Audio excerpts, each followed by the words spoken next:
Lesson number 51. The review for today covers the following ideas. 1. Nothing I see means anything. 2. I have given what I see all the meaning it has for me. 3. I do not understand anything I see. 4. These thoughts do not mean anything. And of course, 5. I am never upset for the reason I think. So we're going over 5 lessons, 5 of the previous lessons, or the first 5 lessons in lesson number 51. Now, the first one, nothing I see means anything. The reason this is so is that I see nothing and nothing has no meaning. It is necessary that I recognize this, that I may learn to see.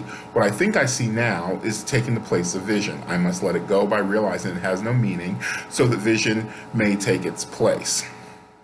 And of course we move into I have given what I see all the meaning it has for me. I have judged everything I look upon, and it is this and only this I see. This is not vision. It is merely an illusion of reality because my judgments have been made quite apart from reality. I'm willing to recognize the lack of my validity in my judgments because I want to see. My judgments have hurt me, and I do not want to see according to them. So let's stop right there. So what the course has done in our first couple of lessons is it's challenged how we see, what we see, and what we apply to what we see. And that to some degree, yes, we have applied judgments to what we see or what we perceive, sometimes based upon information, sometimes based upon our emotional feelings about stuff, sometimes based upon even facts, even things that we can say that have some validity or factualness in reality. So the way that I experience this is that, and I'll say that probably, I've been studying the course for over 20 years now, I've really been working on perception and detachment. That it's, I have found that there is a shift point. So I had a deep shift point about 20 years ago. My gosh, it's been 20 years. I had a deep shift point then.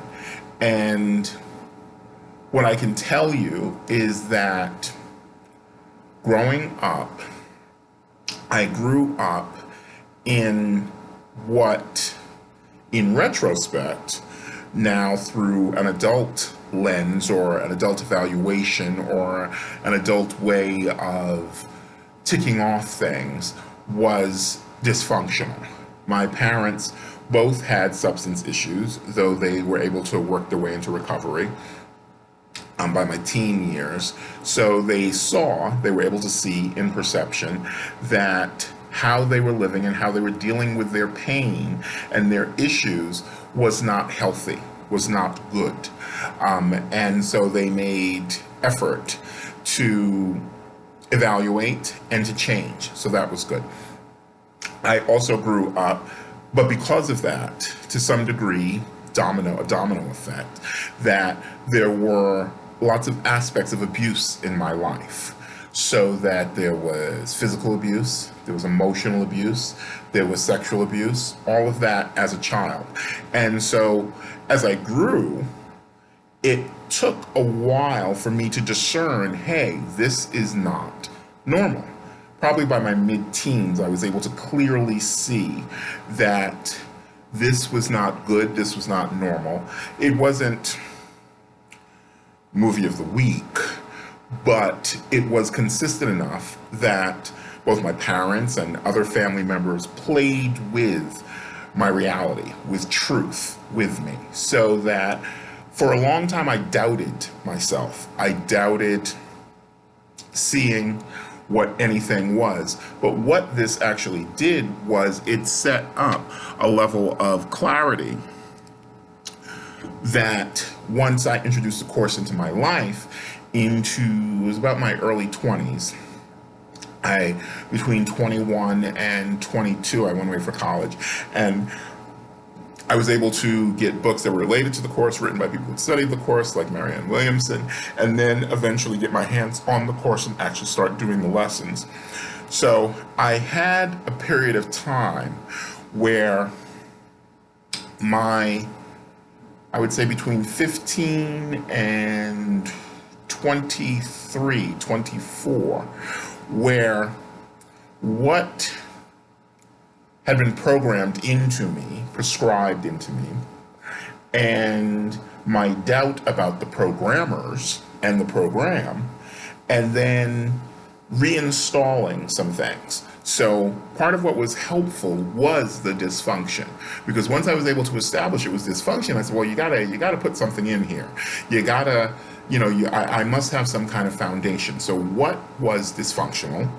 What was positive in the dysfunction, such as resilience, such as compassion, such as levels of strength, such as levels of learning to trust myself, such as I have never, and this is something that is about me personally, I have never felt a disconnection from the universe or from God. I have always felt that connection, just always. I'm often shocked when people don't feel the connection. And I've never felt it through religion, even as my family passed through several religions. So my mother took me to a Pentecostal church, and it totally freaked me out because I didn't know what they were all freaking out about. I was like 4 or 5 years old then.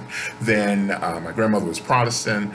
Then my father, and then from my mother decided to become Muslims, and then they decided not to be Muslims, and then so it was Christian. My mother became a pastor and stuff like that. So I've really passed through about a good 4 or 5 religions, being in a church, being in a mosque, being in different places, having close parental people be pastors and deeply involved in a religion so that it was around me.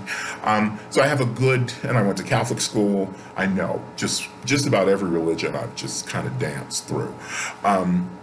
Even been to Seder's. So what that did was it separated religion from God for me. Religion became like books, not just books, but projects, or if you can imagine, like movies, that I was in the Muslim movie, and then I was in the Christian movie, and I was in the Catholic movie.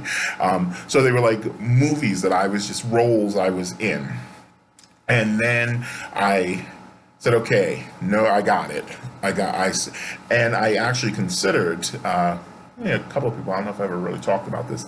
I considered becoming a religion major when I got to undergraduate. But I thought that studying philosophy and religion would undermine my connection to God, the natural connection that I felt.